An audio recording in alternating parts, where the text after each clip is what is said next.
Yeah, so it's time for Akira Suwa, who is assistant professor at the Faculty of Global Communications at Doshisha University in Japan. His research interests include New Victorian literature with a particular focus on women writers, queer studies, and adaptation studies.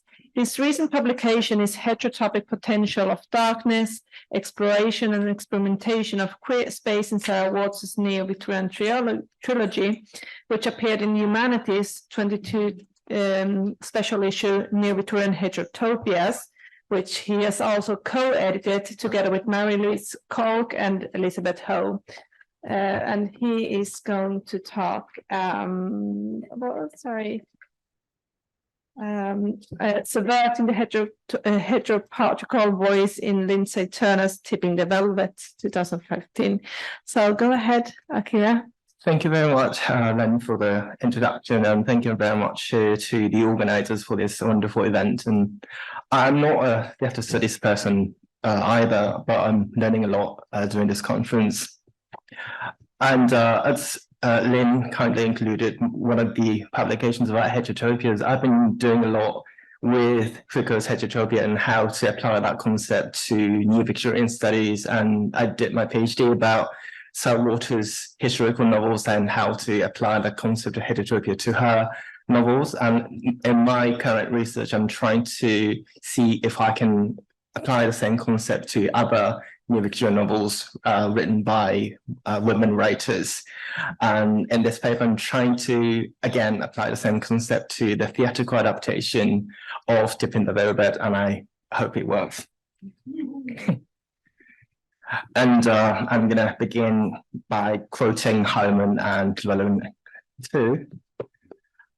New Victorian fiction is indebted to the process of adaptation and appropriation through its use of past settings, which they aim to inform our engagement with the past and to address our contemporary concerns. In their seminal work, New Victorianism, the Victorians in the 21st century, Anne Hyman and Mark Llewellyn rightly point out that New Victorianism is itself a form of adaptation for, quote, all engagement with the Victorian in contemporary culture, unnecessarily adaptation or appropriations, end of quote. And just as each New Victorian novel serves as a palimpsest that enables us to see the past and the present in a new light, adaptations of those works create another layer of palimpsestrous imagery. And in this paper, I'm focusing on the theatrical adaptation of Sarah Waters' novel Tipping the Velvet, along with the televisual adaptation, to investigate the ways in which these adaptations deal with the issues of representing queer desire. And Tipping the Velvet follows the protagonist Nana Astley's quest for self-discovery, whose, quote, ultimate aim is the achievement of an authentic sense of herself as a lesbian subject, end quote. And I'm quoting from Sarah Gamble's analysis of the novel here. And her journey involves a variety of theatrical spaces, from musical stages, where Nan performs the male impersonating act with her partner and secret lover Kitty, until Kitty betrays her by sleeping with and being engaged to the manager Walter, to her time as a prostitute disguised as a man, which is kind of street performance, and to her status as a possession of a domineering master Diana. She is kept by Diana, as the novel explains. And her journey into acceptance of her homosexuality is an accumulation of performances, each new one layered over the previous ones. And at the end, Nan realizes that in order to establish a relationship based on mutual understanding with social activist Florence, she needs to reveal her true self, not her performed one. However, Nan's tangled relationship with performance remains an issue even after she's united with Florence. And in this paper, I will first discuss the 2002 BBC adaptation written by Andrew Davies and directed by Jeffrey Sachs, and then the 2015 theatrical adaptation written by Laura Wade and directed by Lyndsay Turner. Wade and Turner's theatrical adaptation takes a different approach from Davies's in order to deal with this issue of performance and identity, which in turn allows us to consider the significance of spaces where queer characters express their desire. And I would like to argue that in Waters' novels, including Tipping the Velvet, obviously, Her characters find space where some of their wishes are fulfilled, and these imperfect but actually established utopian space is similar to what Michel Foucault calls heterotopia. According to Foucault, heterotopia is, quote, a kind of effectively enacted utopia in which the real sides or the other real sides that can be found within the culture are simultaneously represented, contested, and inverted, end of quote. And Foucault explains that while utopias are only imaginary, so unattainable, heterotopias do exist as real sides. Hence, the heterotopic space is not a static symbol, but something that reflects a potential reality, a malleable entity subjected to changes. Walter's queer heterotopic spaces resemble heterotopias of deviation, which is one of the categories into Foucault demarcates a variety of heterotopic spaces to indicate that these spaces are for, quote, individuals whose behavior is deviant in relation to the required mean or norm, end quote. Walter's characters create and utilize these spaces, lesbians or those who do not fit in the category of normal because of their norm-defying attitudes. And using Foucault's idea of heterotopia as a starting point, Angela Jones conceptualizes queer heterotopia, arguing that queer heterotopia is a site of empowerment. They always exist in relation to heteronormative spaces and are shaped by them. Queer heterotopias exist in opposition to heteronormative spaces and are spaces where individuals seek to disrupt heterosexist discourses. And so rather than detach from reality and heteronormative repressions that accompany that reality, queer heterotopias are located within the system that they set out to transform. And whether successful or unsuccessful at the end, the characters in Walter's novels attempt to create a queer heterotopic space where they can protect their homosexual desires from heteronormative authority. According to Foucault, one of heterotopia's several rules is to compensate, quote, to create a space that is another real space as perfect, as meticulous, as well arranged as ours is messy, ill-constructed, and jumbled, end of quote. While Walter's heterotopic spaces are similar to this model Foucault proposes, those in Walter's novels, the spaces in Walter's novels are far from perfect, meticulous, or well-arranged, thus complicating Foucault's theorization of heterotopia. Walter's queer heterotopic space is ambiguous because for her queer characters, just being in heterotopic spaces does not mean they are liberated from heteropatriarchal norms. And this element of ambiguity is, I would like to argue, is at the core of the concept of heterotopias. In his attempt to elucidate Foucault's fragmentary concept of heterotopia, Peter Johnson argues that heterotopias, quote, hold no promise or space of liberation.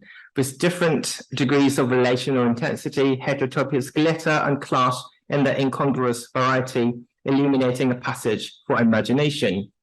And Joanne Tompkins makes a similar point when she applies the concept of heterotopia to her analysis of space in performance in a book, Theatre's Heterotopias, Performance and the Cultural Politics of Space. She states, heterotopic theatre may not in itself directly create political change. Theatre almost never has that capacity, but it is possible that a performance might affect audiences significantly by demonstrating how change for the social good, however incremental, might take place off the stage. Located in Walter's heterotopic spaces, the characters realize how their queer space is related to and at odds with the rest of the heteropatriarchal society, and this recognition sort of encourages them to continue their efforts to contest heteronormativity. The places where characters end up are not defined by social constraints, but that hold them back in heteropatriarchal norms. After they go through hardships that discourage them to communicate their passion to one another, the heterotopic space of Walter's novels allows characters who are situated within these spaces to pursue their passionate feelings of their own will. However, in spite of the freedom, characters are often more interested in staying in the oppressive world where they're forced to compromise the expression of their desire than in moving to the completely different place where they can build an alternative existence. The result of the characters' quest for their liberation from heteropatriarchal confinement is left to the readers, and in the case of the theatrical adaptation, the audience's imagination. Since the future which the characters envisage is our present, we are kind of encouraged to critically assess the present. Walter's novels indirectly participate in this, in that they show us the path that could lead to a better future. I would like to argue that this is what Heterotopia does. It functions as a device by which we re-evaluate our present condition. And analyzing the way Tip and the Velvet engages with space in performance in terms of ambivalent heterotopias can provide new ways of considering how space is deployed to call into question heteronormative values both then and now. Towards the end of Walter's novel, Nan transforms herself, or at least tries to transform herself into an agent who displays her sexuality outside of the theatrical realm when she has to choose between Kitty and Florence. And Davis's adaptation limits the space for Nan's sexual emancipation to the theatre. In this light, his take on Walter's sensational account of Victorian London filled with lesbians is often criticized, as Heather Emmons writes. Davis' adaptation, quote, repackages lesbian sexuality for a heterosexual male gaze, end quote. In Walter's text, Nan expresses her romantic feeling towards Florence at the socialist rally in Victoria Park, which suggests Nan's acceptance of her lesbian identity in public. On the other hand, she agrees to perform her renewed male impersonating act in Davis's adaptation, which serves to restrain her sexual liberation within the parameters of the theatrical space. This is because in this scene, Nan is encouraged to entertain and play to a double-layered audience, a heterosexual audience who is in the theatre for her performance on the one hand, and Florence and Kitty for her hidden message behind her act on the other. As Kitty suggested that people outside of the theatre would not accept them as a lesbian couple, Nan is made to conform to this idea whether or not she is ready to openly acknowledge her relationship with Florence.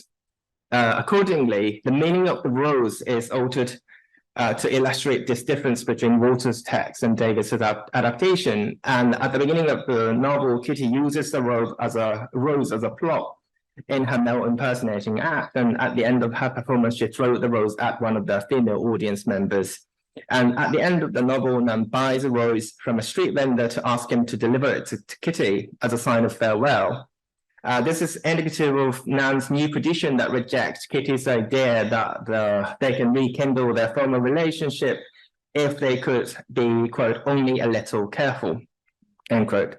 Because Kitty is afraid of being found out about her relationship and being labeled as a lesbian. And hence the rose signifies Nan's move away from the deviant aspect of performance that she learned from Kitty. In the television drama, however, the rose is used again as a prop for Nan's performance, just as in Kitty's.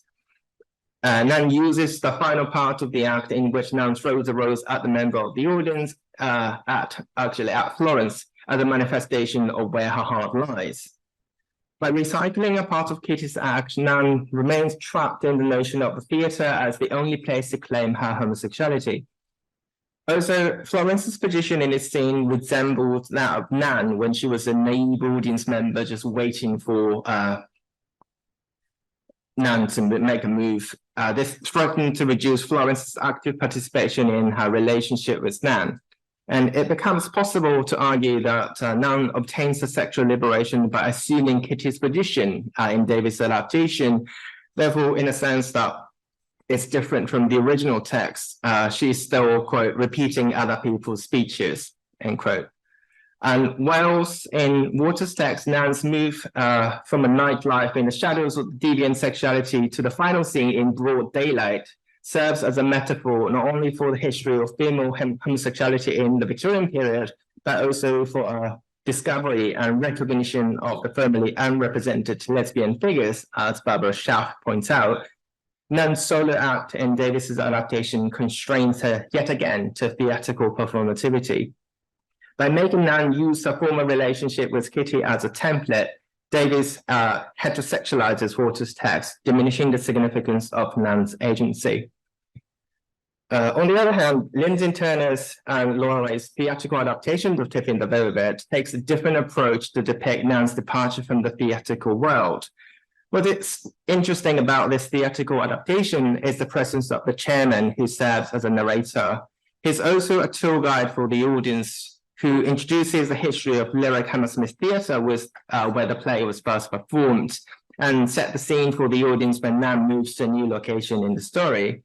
The chairman is an in-between figure situated between an audience and the actors, also between the past and the present. What is problematic about this in relation to Waters' Tiffin the Velvet is that the chairman is a representation of male heterosexual values. Claire O'Callaghan argues that, quote, his presence quite literally as a heterosexual male gaze Nancy's coming of age, and the script endorses this as he provides a lecherous running commentary on Nancy exploits, end quote. Just like Andrew Davis's televisual adaptation attempts to cater to male heterosexual viewers, the chairman imposes patriarchal and heteronormative authority upon Nan. The chairman uses his gavel to quicken the pace of the story whenever he feels the scene is not what the audience wants to see. For example, when Nan returns to her hometown in Kent after she joined Kitty's male impersonating act and becomes famous and sees her old life with a sense of disillusionment, the chairman seems bored with the conversation between Nan and her family, saying, bloody hell, what is this? Naturalism? Begging your pardons, ladies and gentlemen, this ain't the scene we're looking for. Let's shift it on a bit. So the chairman turns the audience into tourists who consumes Nan's journey of self-discovery, making the audience complicit in the attempts to heterosexualize Nan's queer experience. This is most evident in a scene when Nan chooses Florence over Kitty when the chairman intervenes in the narrative. He tells Nan that her decision is not the right one and asks her to reconsider. He says, Nancy, these people haven't paid their money, come all this way to see you end up settled with someone called she is good, to see you settle. They're not here for domestic bliss. When the chairman refers to the audience, he naturally assumes that they all share patriarchal heteronormative values and are watching the performance just for entertainment and titillation, regardless of Nan's situation. Therefore, Nan's action of taking the chairman's gavel away is significant in that it indicates a subversion of heteropatriarchal expectations. Nancy directly addressed the chairman saying, do you think I can't hear you? Do you think I don't know you're there? Everything I do, you're there, commenting, I can see you. As O'Callaghan notes, quote, Wade and Turner signaled the way in which the play, like Waters' novel, seeks to claim gender and sexual power from the male heterosexual gaze, quote, end quote. And it is also significant that Nan controls how the play ends. After Nan is united with Florence, she uses the gavel she took from the chairman and closes the play. For O'Callaghan, blackout signifies the fact that Nan is in control of her own story because not just the chairman, but also the audience are not invited to observe her relationship with Florence. She writes, quote, by using blackout, at the crucial moment in which the women's intimacy is consolidated, the audience is denied further access to their relations, romantic, sexual, or otherwise. A gaze on any further lesbian eroticism is denied. Such a closure, then, is an important corrective to the exploitative manner in which Davis's production and accompanying promotion treats the gender and sexual politics of Tiffin the Velvet. And she's talking about this promotional treat in which Davis is doing the interview and saying that men would love this adaptation of Tiffin the Velvet. However, even with the blackout that allows Nan and Florence to prevent heteropatriarchal norms from intervening in their relationship, whether or not Nan is actually liberated from theatrical performativity remains a question. The fact that Nan uses the chairman's gavel to take control of the play indicates that she remains in the theatrical world. And in his review article, Ways and Turner's theatrical adaptation, Benjamin Paul writes that, quote, my reading of the three endings of the novel, serial and play suggests that rather than being liberated by the performative potential of gender and sexuality, in all three texts, Nancy remains trapped with the nexus of performance, end of quote. So as he explained, this question of the difference between Nan's true self and her performed self is also left unanswered in Waters' text. At the very end of the novel, when Nan and Florence kiss in the park, they hear a round of applause from the rally, which naturally reminds the reader of Nan's theatrical career. However, I would like to argue that this sense of ambiguity is exactly how heterotopic spaces function. So Waters' characters' uncertain destination is pertinent to queer heterotopic space. And as Waters herself talks about the ending of her novels, she points the importance of a character's staying in the mess.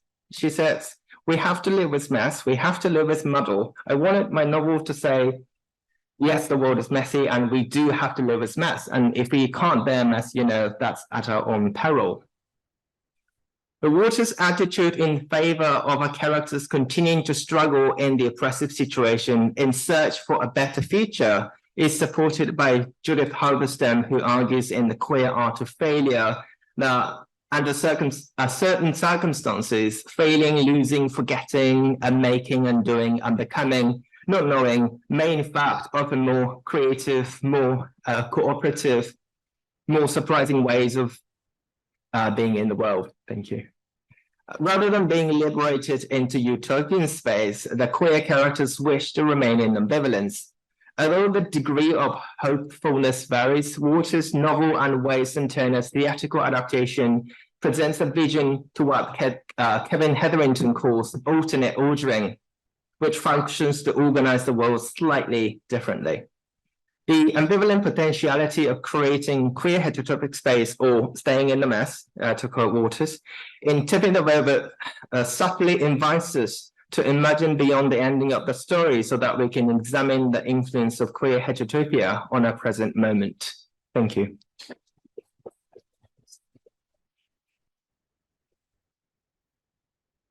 All right, then. So thank you for these lovely papers. We're a bit late for lunch, but I do think that we have five minutes for a few questions. So.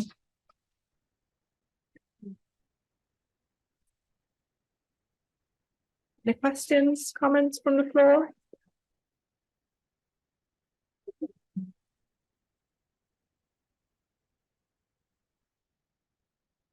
Thank you all for a great panel.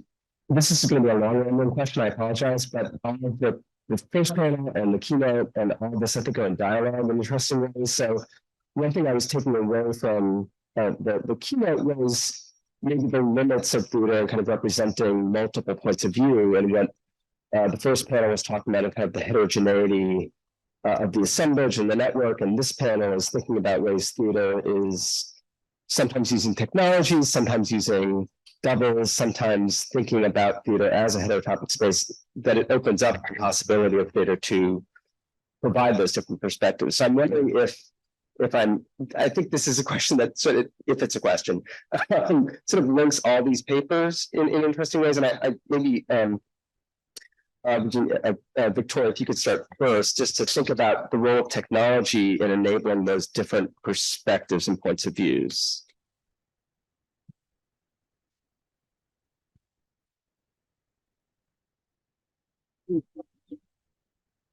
Yeah, I would agree with what you're saying, which is that the theatre becomes a space thanks not just to technologies, but also to iterative productions, or even if we're thinking about earlier, the keynote in terms of how through one, you have different iterations of different voices and different contexts, also learning pedagogical contexts in which the theatre opens up these kinds of questions.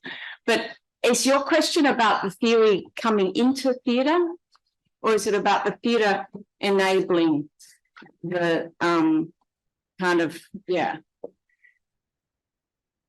I leave that up to you. Okay. Well, in film history, when we working into theatre history, we're trying to demonstrate evidentially, like that plurality and the way that we can think through the different kinds of identities, whether it's you're doing queer reading, whether you're doing a feminist, psychoanalytic one, whatever. So we're trying to bring up the evidential kind of base. But what I'm getting from my own reading, from what I've been hearing, is that there's some really interesting work going the other way. So yeah, I haven't really answered that question, but I feel that it's about plurality and about how we're looking at networks, kind of, and it's about how we're connecting all of these disparate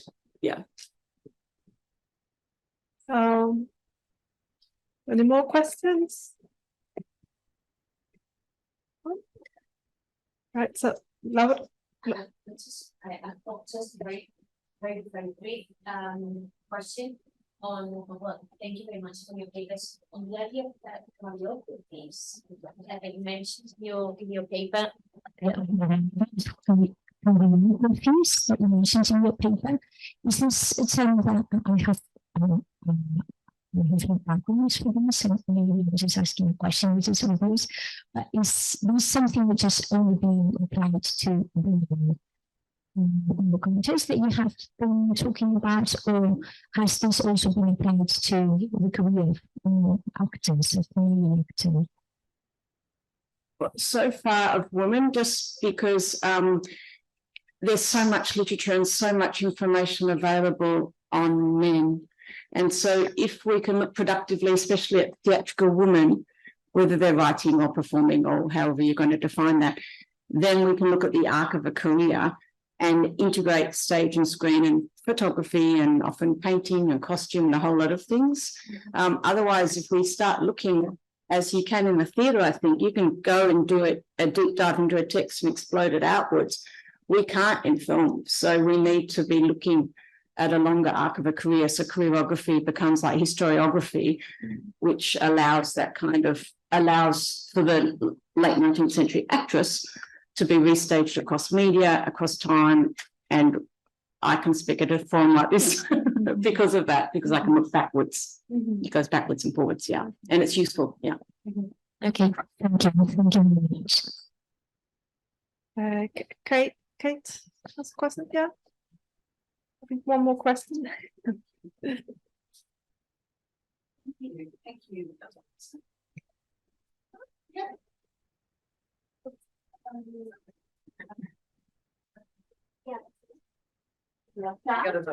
Recording, yeah, thank you. Thank you, sorry. I suppose this is a question partly for Akira, but also maybe on the panelists. I've been thinking a lot about utopia over the last couple of years. And one wonder, and I think it comes up in one of the early texts of utopia, which is the Thomas More.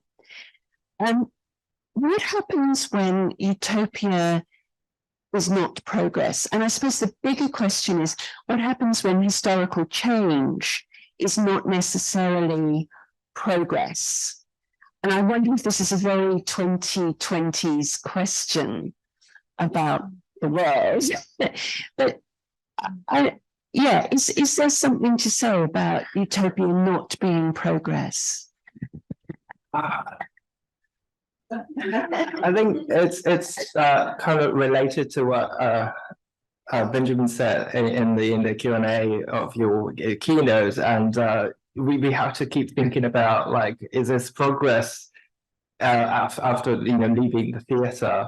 And I mean, there's no clear answer, but it's just the message lies beyond the ending of the plays, and it kind of encourages us to keep thinking. And it's definitely possible to just think about the present is not utopian, even for those characters in the play at all. And that's also like included in the implicated in the heterotropic space in the theatre, I think. Thank you. I think about that a lot as well. And how we obviously have to decode these narratives that sometimes disguise themselves as being progressive or sometimes with new Victorian novels or films, they're sold to be or advertised to be these really feminist or progressive stories. And then if you try to decode the language and representations, you see they kind of trying to trick us. And I guess our job in the humanities is kind of decode that and call attention to, hey, that's not, or it's, marketed as something that's not. Yeah, I think about that a lot. Yeah, thank you. Right, and so we have to wrap it up there. It's time for lunch. I think you're all hungry and eager to discuss this panel during lunchtime. So